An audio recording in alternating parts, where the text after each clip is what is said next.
You're listening to the Greeks Gridiron, live with Ethan Haristodoulou. What's up, everybody, and welcome back to another edition of the Greeks Gridiron. I am Ethan Haristodoulou, and today we are previewing the second half of week number 2, the Sunday games for the USFL, going over the Pittsburgh Maulers taking on the New Jersey Generals and the Michigan Panthers taking on the Philadelphia Stars. A lot to talk about, a lot to get into between all four of these teams and their games. But before we get rolling, just make sure, if you have not already, once this video wraps up, check out my predictions for Saturday's games that came out yesterday. And also I got power rankings that came out earlier this week as well. So a lot of stuff for you to satisfy all your USFL content needs. But diving right into things, both games on Sunday are going to be held at Tom Benson Hall of Fame Stadium in Canton, Ohio, as the Generals and the Pittsburgh Maulers go head-to-head at 1 o'clock on Sunday. This game is going to be on NBC and Peacock for those of you that are looking to watch. My initial thoughts going into this game here, when I look at the Maulers, obviously, the defense looks better than it even did last year, and it was a pretty impressive group that was overshadowed by a lot of issues on offense, but this defense led by Reuben Foster is even more impressive. It's just that offense that is still kind of lacking a true identity and trying to figure itself out, but hopefully they can get themselves a little bit closer to that this week. As for the Generals, they're obviously coming off of a very tough loss, which included 4 drives ending in a turnover on downs. They also had a couple of drives ending in fumbles as well. A team that was able to move the football fairly well, but then just not finishing off the drive in some sort of unsatisfactory way, one way or another. The way I look at this game, though, as far as the Maulers' key to success and how they can come away victors in this game here, I think with the way the front seven looks, and you've got to be very pleased with the way it looks, being led by Reuben Foster, as I just previously mentioned here, you have to feel pretty good about your chances against the Generals' passing game. They obviously struggled last week with DeAndre Johnson. Dakota Prukop came in and found a little bit of lightning in a bottle, I guess you could say, and sparked some life into that offense there. But ultimately, this Maulers front seven is a problem. They gave the Breakers a lot of headaches last week, and it remains to be seen whether it's the Maulers that are just that good up front or if the Breakers offensive line is just that bad, but we'll get to find out a little bit more about that Maulers front in this game here. And they also did an excellent job slowing the run last week. Considering how good the Generals did on the ground moving the football, the fact that you're coming out of a game where you had 23 carries amount to just 62 yards and 2.7 on average per carry as a Maulers defense, you got to be feeling pretty good. So if you know you can slow the run and you can make things difficult for Dakota Prukop, you have yourself a shot. But it really just comes down to getting the passing game going for the Maulers offensively. They got to find some sort of rhythm here, whether it's James Morgan, Troy Williams, or maybe they turn to Connor Sampson this week. They have got to figure something out. The ground game was solid, so you know you have that to at least lean on and try to open things up. But I think for the Maulers, especially with kind of some of the weaknesses they showed against the Breakers last week, I would say you may want to consider just running a very quick passing game. A lot of slants, a lot of drags, a lot of flash. Just get the ball out of the quarterback's hand as quickly as possible and try to get the ball into some of your playmakers' hands, because you have some good playmakers on that Maulers team. It's just a matter of getting it into their hands. Don't force long, drawn-out passing plays. Let's try to make things easier for your offense. You have a solid ground game to kind of, force defenses to play honest against you. Let's try to make the passing game quick and see if we can get the ball moving for Pittsburgh. As for the Generals, like I mentioned when I gave you my first initial thought about them, you got to finish your drives. You really do.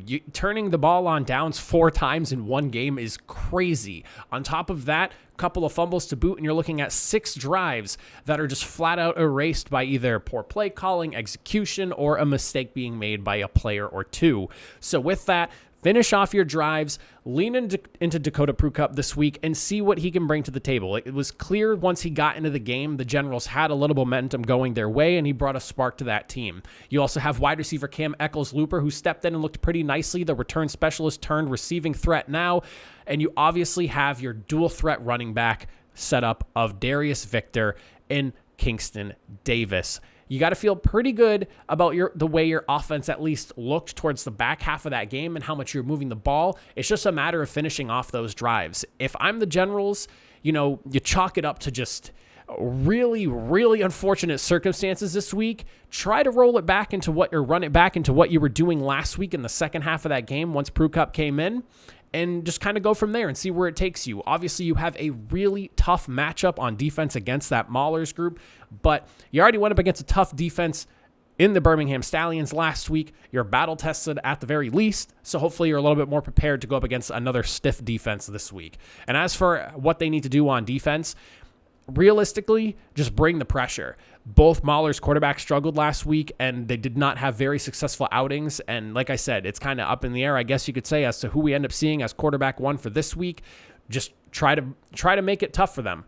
Bring the pressure, bring the heat, force them to make throws before they're ready to go. The Maulers' run game was solid, but I don't know if they can realistically win off of just that if you're forcing them into having another week similar to what they had last year. As for who I think can ultimately come out victorious in this game, though, I don't think that this is probably going to be one of the lower scoring affairs.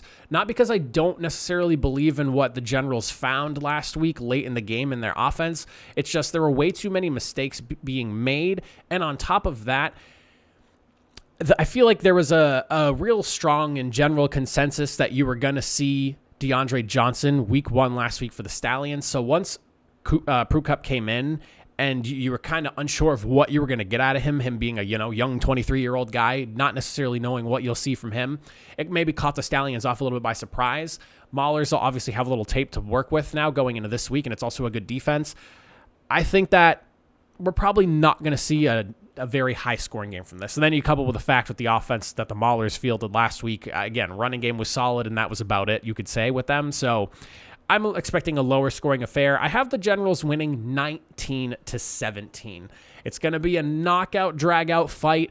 Points are going to be hard to come by. Probably not going to be the prettiest game of the weekend, but ultimately, I do think the Generals get the job done because at the very least for me, I know the Generals can run the football and run it really well. They had nearly 200 yards. I think it was 197 was the exact number. They had 200 yards rushing last week, and if you get from Prukup what you got in that second half last week, I feel a little bit better about the Generals' offense, and I'm not going to sit here and say that the Maulers' defense isn't as good as we saw last week, but we don't necessarily know that per se. Again, we're only 2 weeks into the season at this point, awaiting the start of the second week, so I'll need to see a little bit more before I start truly buying into any of the defenses or any of the offenses. Honestly, I'm basically just going off of 1 week of what I've seen so far, and my feeling right now is I like the Generals' offense a little bit more, and I expect the Maulers' defense to perform, but I do think that the Generals have a little bit more in the tank to give offensively. As for the second game, and I think that it is just so fitting that this game just happens to be Sunday night prime time, 7 p.m. You got the Michigan Panthers taking on the Philadelphia Stars on FS1. This is my game of the week. This is a lot of people's games of the week. At Tom Benson Hall of Fame Stadium, like I said, both games on Sunday in Canton, Ohio. You have the Panthers who found true quarterback success. After searching all last season, found true quarterbacking success in Josh Love last week, taking on a Philadelphia Stars team that if I had no inkling of what last week was being week one, and you had just showed me that game in a group of Stars games last year, I'd be like, oh, okay, this is probably some midseason game or something for the Philadelphia Stars. No, they came in firing on all cylinders. This is going to be a hotly contested matchup, and I would be very disappointed if it ends up being otherwise. For the Panthers, if they want to come out being victorious in this game here, I understand you're probably excited how well your passing game did last year, especially with the struggles they dealt with last year, especially if you're players from that team last year. But while airing it out is fun, do not forget your ground game. Keep a balanced attack. I don't want the Panthers to try to fall into that whole go strike for strike, passing play for passing play with the Philadelphia Stars, because the Stars have a proven track record with what they've done. We're only looking at 1 week of success so far with the Panthers. And that's not to say that they can't find 2 weeks of success and continue on through the rest of the season, but you don't necessarily know. There's still a lot of unknowns right now. Don't forget about your running game. The Showboats managed to run at a clip of 4.6 yards per carry against the Stars defense last week. You didn't have necessarily the greatest game on the ground last week, but knowing that the Stars were a little bit softer defending the run, you should want to try to go back to that and see if you can get your excellent running back duo of Reggie Corbin and Stevie Scott going. I think they're a phenomenal 1-2 punch, especially if we get Reggie Corbin from last year back and rolling. Just be ready to see a better group on defense. This is not the Gamblers. This is not the Gamblers. I cannot stress that enough. Clearly, the Gamblers have some offensive issues they've got to work through. This is a Stars team who, again, has a proven track record, who seems like they're just doing exactly what they did last year, and hell, it might even be better because they're picking right up at week 1 where they left off. On top of that, just if you're gonna, and this is hard to say because if you think about how many times the Stars actually allowed Cookus to get sacked last week, if you want to be successful, and I feel like this is a recurring theme that I say this a lot about defenses, but you've got to bring the pressure. You cannot let Case Cookus dice you up, but you need to be aware that he can make a play or two here and there with his legs. So contain Case Cookus as much as possible. He is the engine of that offense, and while there are some other offensive pieces there, contain Case Cookus. That is all I've got to say for that. But as far as the Stars' keys to victory here, some things I'll be looking at and things that they need to do to come out winners themselves. Stay balanced and lean on your Stars. No pun intended there. But you were 29 of passing and 24 in rushing last week in terms of totals per. Colburn II and Rowland were obviously an excellent pairing last week, averaging a combined 8 carries for 52 yards. It's about 6.5 yards per carry. And then you obviously had your wide receiver duo of Corey Coleman and Devin Gray, who looked phenomenal. You have a dual threat group at running back and then a 1-2 punch at wide receiver, and your tight end group is no slouch as well. This is a lethal offense in Philadelphia, and I think that they have a chance to really make some noise this year. Corey Coleman is a monster addition for this Stars team, and it's very clear that Case Cookus is all in on the Corey Coleman train.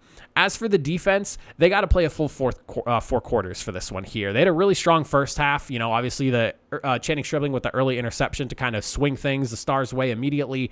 But you need to get a little bit more aggressive on defense, especially up front. Again, this is another thing where you need to bring that pressure, and more so for the Stars than the Panthers. The Panthers were at least getting to the quarterback last week. The Stars had 0 sacks last week.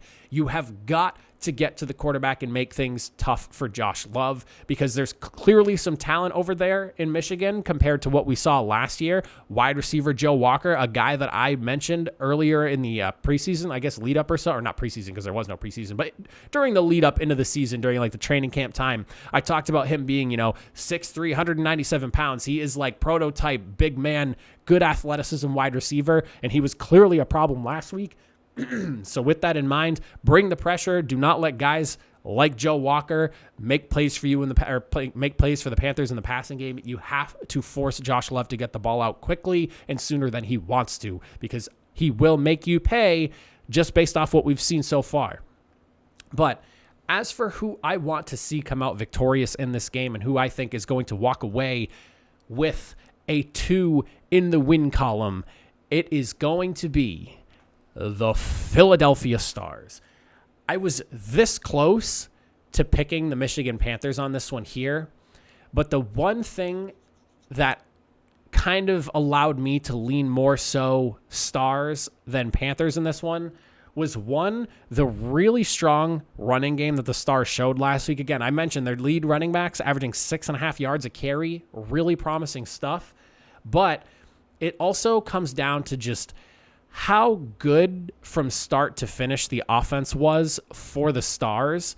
And whereas the Panthers, still really good, do not get me wrong, their last touchdown kind of just felt like you were breaking the Gamblers at that point, and that was like the kind of the dagger in the heart if they weren't already dead kind of deal. Whereas the Stars just were kind of rolling offensively throughout the game. And I don't want to say that the Panthers' numbers were inflated at the end of that game, but when I look at just in terms of who they were playing and how effective they were playing the entirety of the game, I like what I saw from the Stars just a little bit more. Again, I'm not trying to take anything away from what the Panthers did last week, because I was just as excited watching them do their thing as I was the Stars. That's just kind of the way I looked at both those games and kind of what I took away personally. But I would love to hear if you agree or disagree on that. by all means, fire away in the comment section down below. This is one that I know a lot of people are going to have their eyes on. A lot of people are excited for. I put up a poll in the community section on YouTube the other day, and a lot of people were clicking on this one as the game that they are looking at, and I certainly am myself. As for a final score, like I said, I expect this to be a hotly contested game. I do think defense might fall a little bit to the wayside in this one here, and I think we're going to see a pretty high-scoring affair. I'm looking at a final score of 31-29. This might be me being a little bit hopeful for a score like this, but something tells me that with the way these offenses looked last week, we have a good opportunity to see ourselves a bit of a shootout. And if both these teams stick to their, stay balanced, stick to your strong and sound running games, and then try to open things up and let that passing game fly, both of these teams could be in for a really good day offensively. So defenses, be ready to roll. We have two juggernauts on the offensive side of the ball coming at you quickly. But that is it for me. Those are who I think are winning. Again, Sunday's games, if you have not checked out, I have a picks video for Saturday as well. Power rankings came up earlier this week. Make sure you check all those out as well. Hit the subscribe button so you don't miss out on all the USFL content, and I do NFL stuff as well. If you're new to the channel and you haven't seen that stuff before, I cover the NFL just as much as I cover the USFL. But that is it for me. Thank you for watching. I appreciate it. If you made it to the end of the video, I'll catch you all next time. Have a good one.